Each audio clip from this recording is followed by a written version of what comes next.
Bismillahirrahmanirrahim. Allahun e falenderojmë për shëndetjet tona të sinqerta mbi vullën e gjithë pejgamberëve Muhammedin sallallahu alaihi wasallam, dërgojmë mbi familjen e tij, mbi shokët e tij dhe mbi gjithë ata që e ndjekin dhe pasojnë këtë rrugë deri në ditën e Kiametit. Të nderuar vëllezër, vazhdojmë me mësimet tona e shoqëria që e ndryshoi botën, pejgamberi alayhi salatu wasalam dhe sahabët.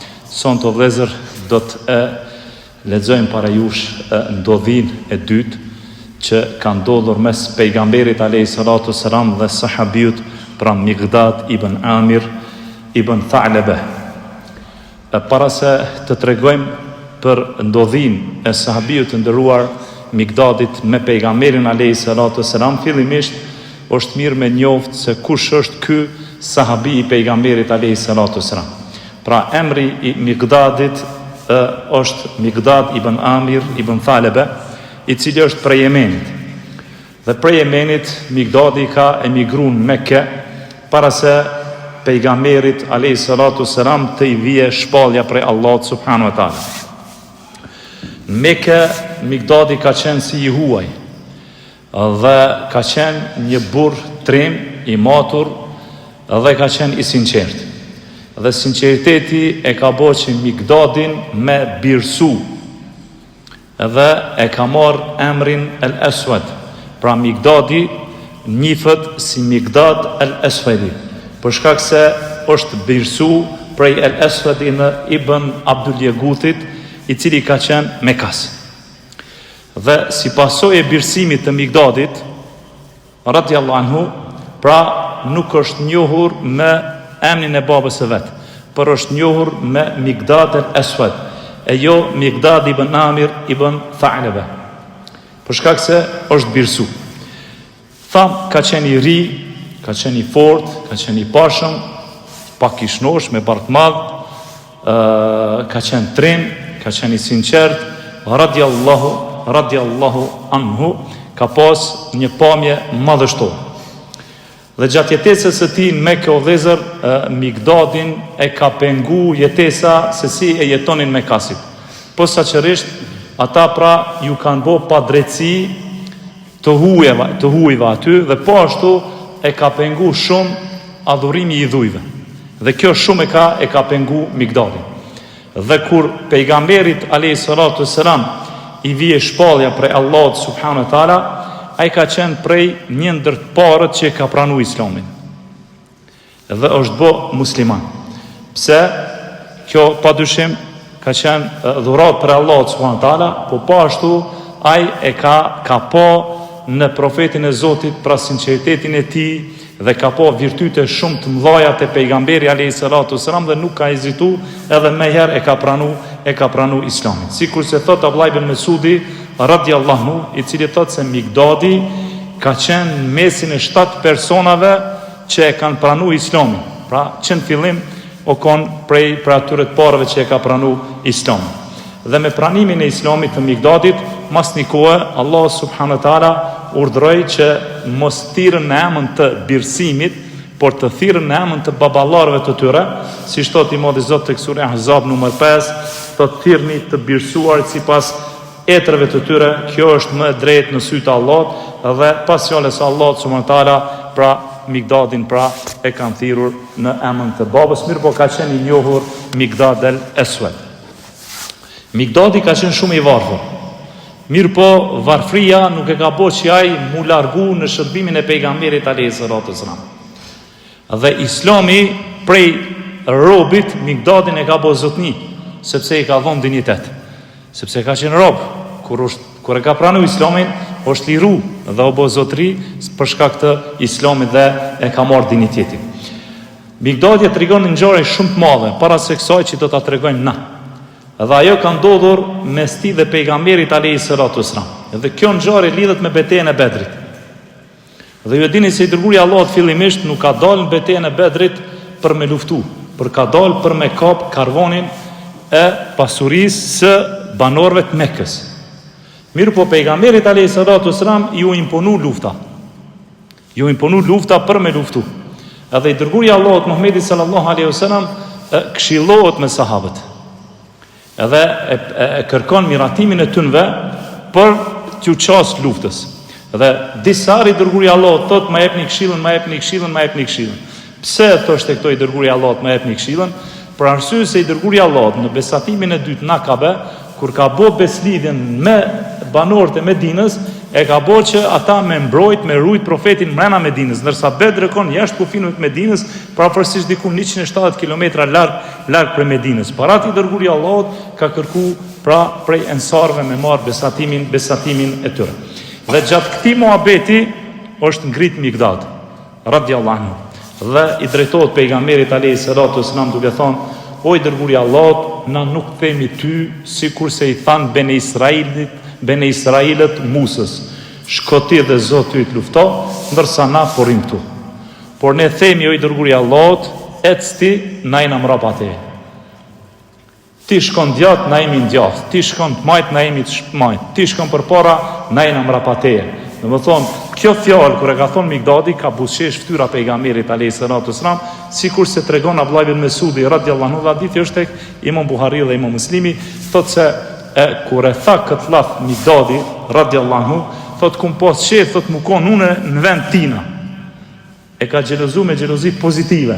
Më thonë, shumë kum pas qef me kon unë në vend ti, me e thonë këtë laf pejgamberit alayhis salatu wasalam, por këtë laf ja tha Mikdadi, kur i tha, o i dërguari i Allahut, na nuk themi ty si kurse i kanë thonë Bene Israilit Musës, shko ti lufto me Zotin ton, na porrim këtu, po jo, o i dërguari i Allahut, marsho ti dhe ne na ki përkateje.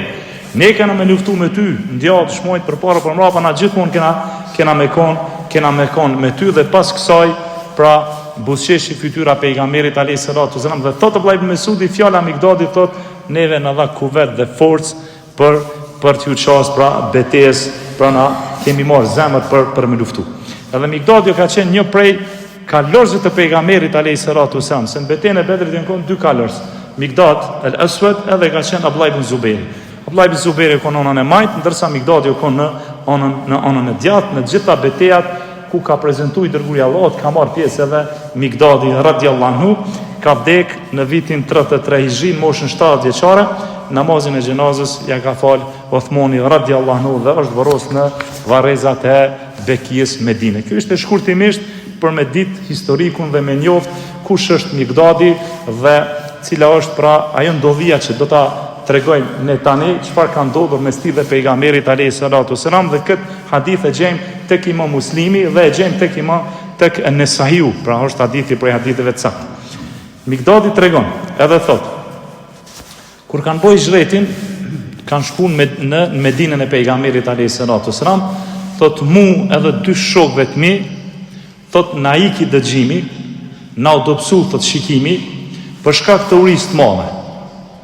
Dhe kena vendos me kërku ushqim prej shokëve të pejgamberit alayhis salatu wasalam. Pra ju ka dobësu dëgjimi edhe shikimi për shkak të urisë, s'kan pas çfarë me ëndër. Dhe thotë mirë po, asnjëri prej tyre nuk na pranoi sepse edhe ata i kanë pasur këto probleme. Dhe pastaj të pejgamberit shkum te i dërguari i Allahut Muhamedi alayhis salatu wasalam, i cili na pranoi në familjen e tij dhe na dhani dhomë, dhe na dhomë thot aty pra unë me gjithë ato dy shokët e mi, dhe pejgamberi alayhis salatu wasalam aty i ka pas edhe 3 vit.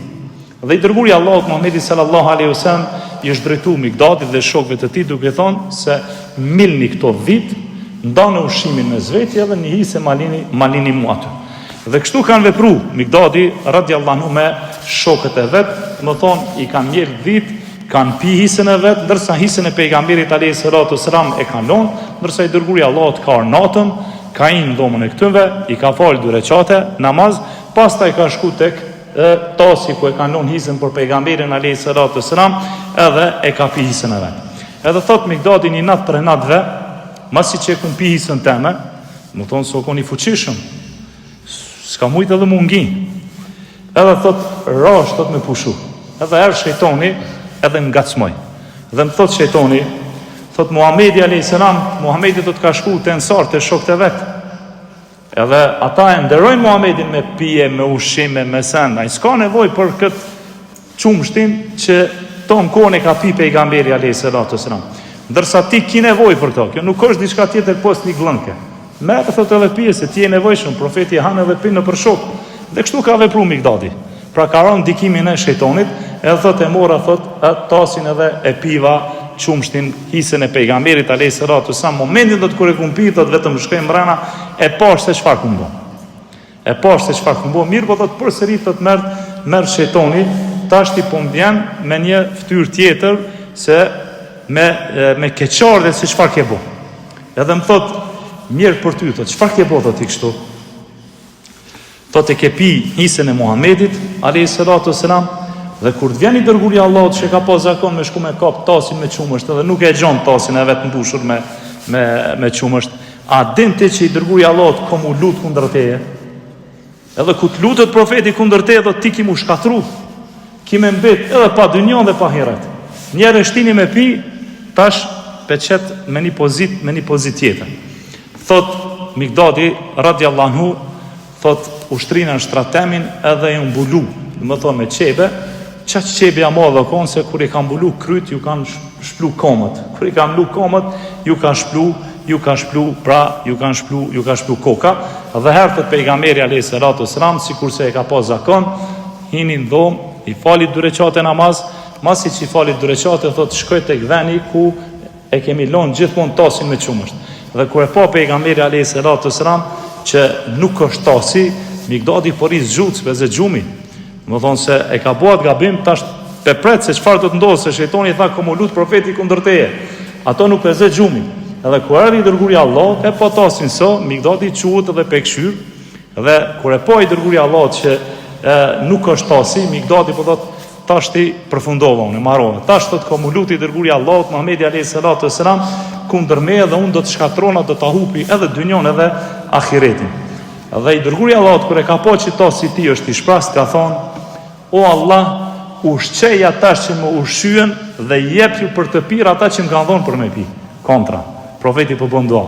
Dhe kur dëgjova këtë dua të pejgamberit alayhis salatu wasalam, o Zot, jep ju me hongër ata që më kanë dhënë me hongër, pra ushqej ata që më ushqyen dhe jep ju për të pi atyre të cilët më kanë dhënë për të pi, thot e ku me këtë të mbulojnë për trupit tëm, ku më shku dhe të ku marrë thikën, edhe jam syna njënës për dhive cila është maj me, për me prej men njerë, edhe me afru profetit Zotit ushimin me fitu këtë dua të pejgamberit alayhis salatu wasalam.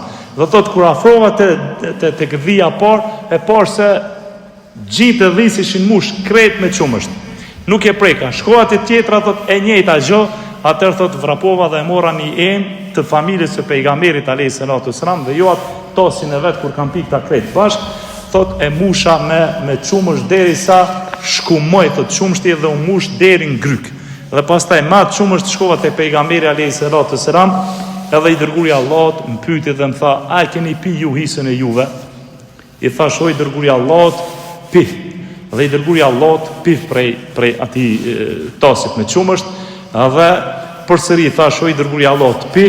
Edhe i dërguari i Allahut pif derisa u ngjin, dhe pastaj thot Mikdadi, thot e mora, thot unë, edhe thot më afroi mu, edhe thot e kur e kuptova se ai ishte ngopur me qumsht, dhe u binda, thot se lutja mire pejgamberit alayhis salatu wasalam ka përfshi mu, kur e ka bo këtë dua: o Zot, ushqej ato që më ka ushqyer dhe jepi për të pi ai që më ka dhënë për të pi, dhe ky ishte për atyre që i dha tash për me pi qumësht pejgamberit alayhis salatu wasalam, thot më ka kap një keshme edhe kumra për tokë. Për gëzimit madh, thot të rosh në tokë, se e zuna duan e pejgamberit alayhis salatu wasalam, ndërsa lutjet e profetit janë pranuar tek Allah subhanahu wa taala. Dhe i dërguari i Allahut më tha: o Mikdad, thot, edhe kjo është njëna prej të zezave tua që i ke bo, mëske bo diçka tjetër. Se ka kesh Mikdadi me të, ndërsa i thot Mikdadi, thot o i dërguari i Allahut, i thot pejgamberit alayhis salatu wasalam, thot o i dërguari i Allahut, më ka ndodhur kështu, e tregon rastin prej fillimit, ndërsa i dërguari i Allahut Muhamedi sallallahu alaihi wasallam i thot: kjo nuk është asgjë tjetër veç se mirësi prej Allahut e lartësuar. Kjo ka thonë është mirësi prej Allahut. Thot, pse nuk më kallëzohen fillim o Mikdad këto që ke boti, që me i qu prej gjumit edhe ato 2 shok tjerë, që edhe ata dytë me pas hisen këtë mirësi dhe në këtë doa dhe në këtë lutje. I thash: beto në atë në të cilin të ka dërguar me të vërtetën, se përderisa ti pive edhe unë piva me ty, thot, nuk qaj kokën se kush tjetër për njerëzve do ta projekton të këtë. Do të thonë, masi unë arrita këtë do, për tjerë ka thonë në të farë aspekti s'po më intereson, s'po manim, po unë e zuna këtë duan tënde o i dërguari i Allahut. Pra tham, ky hadith i pejgamberit alayhis salatu wasalam është tek Imam Muslimi me numrin dorë 2555 dhe tek Tirmidhiu 2719. Pra kjo ishte ndodhia apo ngjarja çfarë ka ndodhur mes Mikdadit radhiyallahu anhu dhe pejgamberit alayhis salatu wasalam.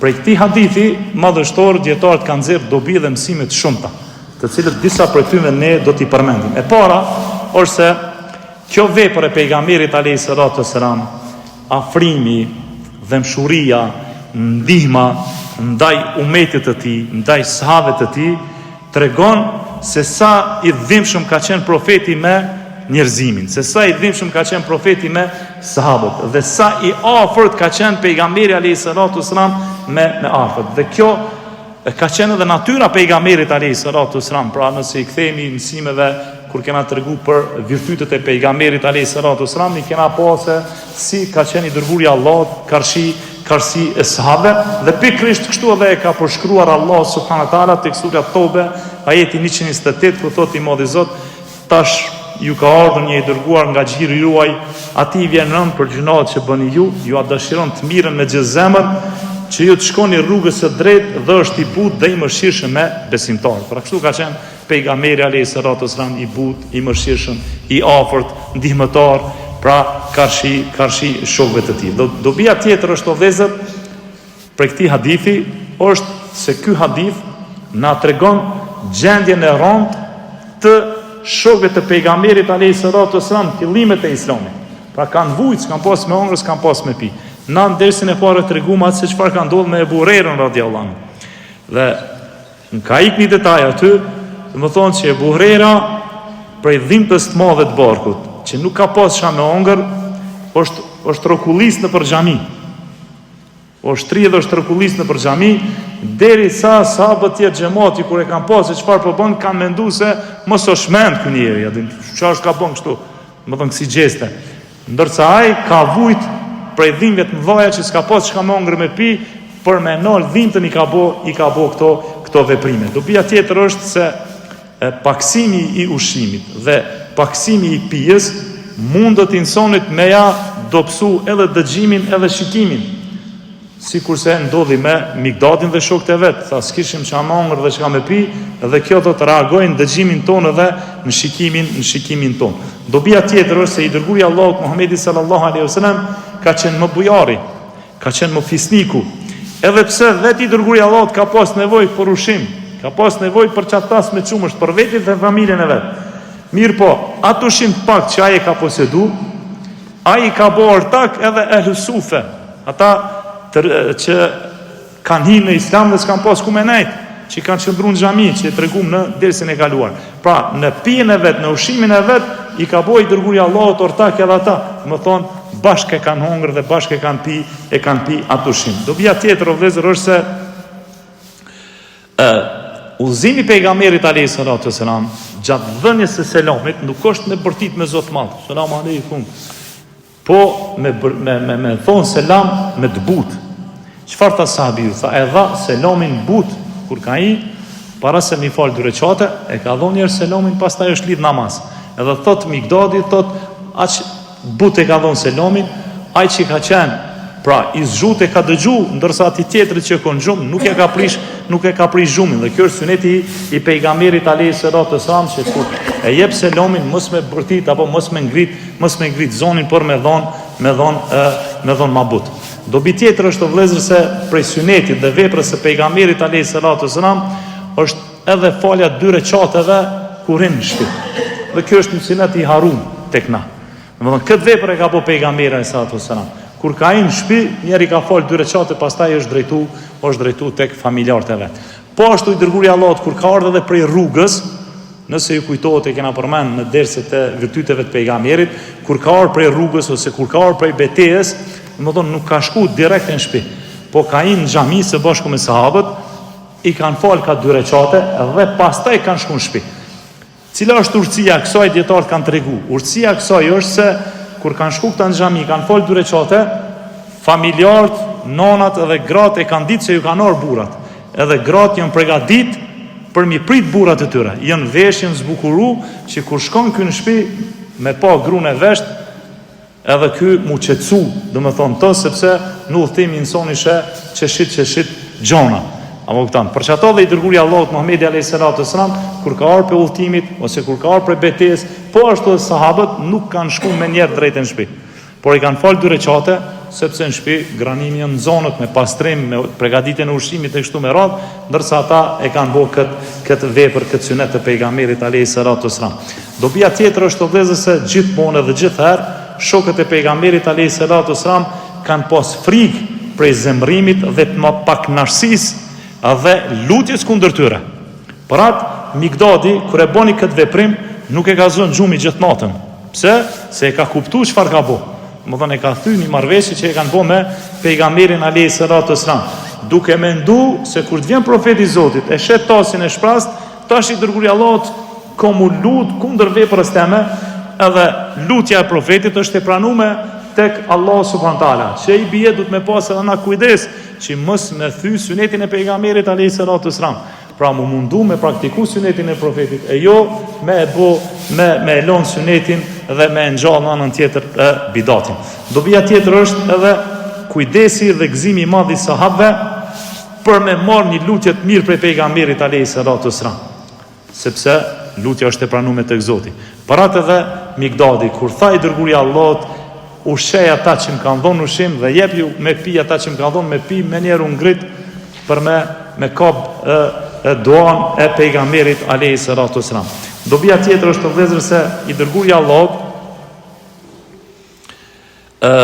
kur ka po se nuk është hisja e tij, nuk ka reagu kundër veprës së Migdadit.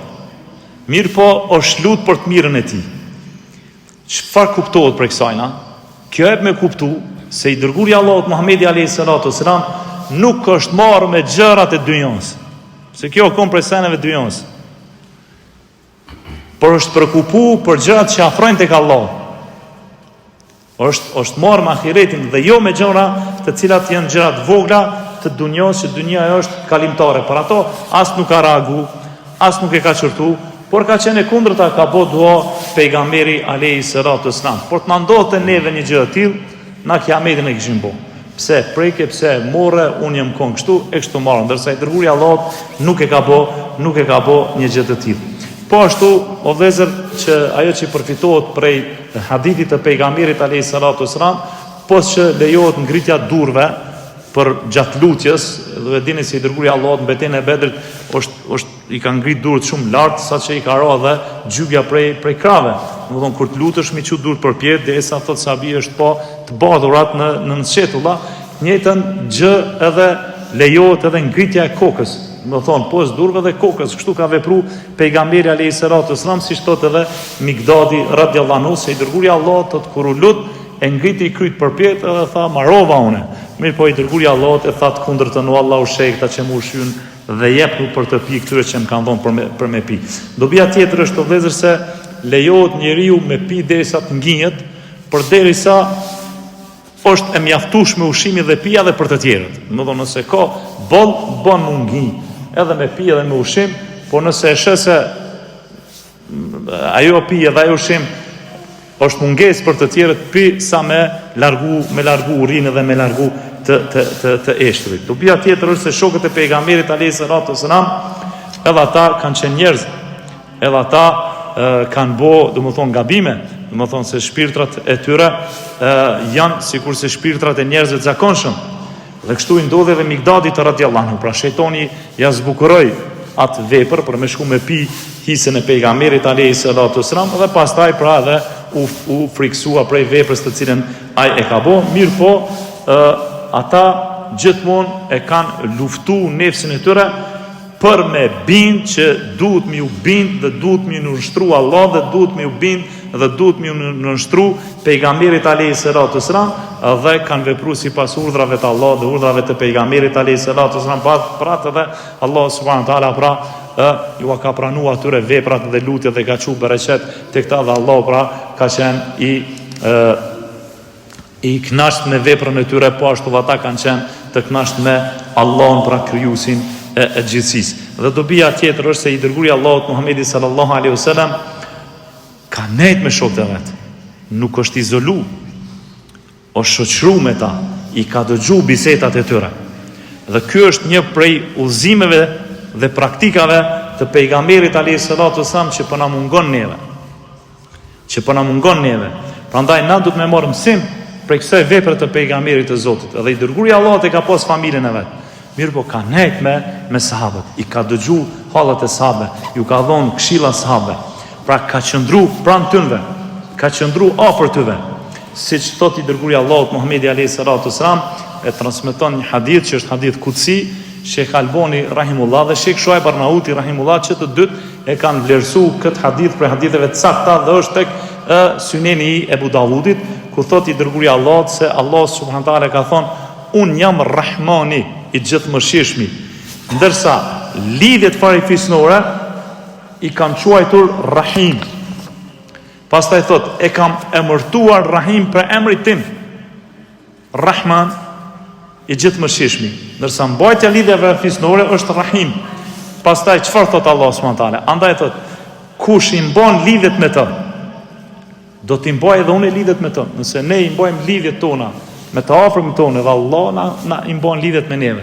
Thot: "E kush i shkëput lidhjet me farefisin me të, thot Allah, thot edhe unë i shkëpus lidhjet për gjithmonë."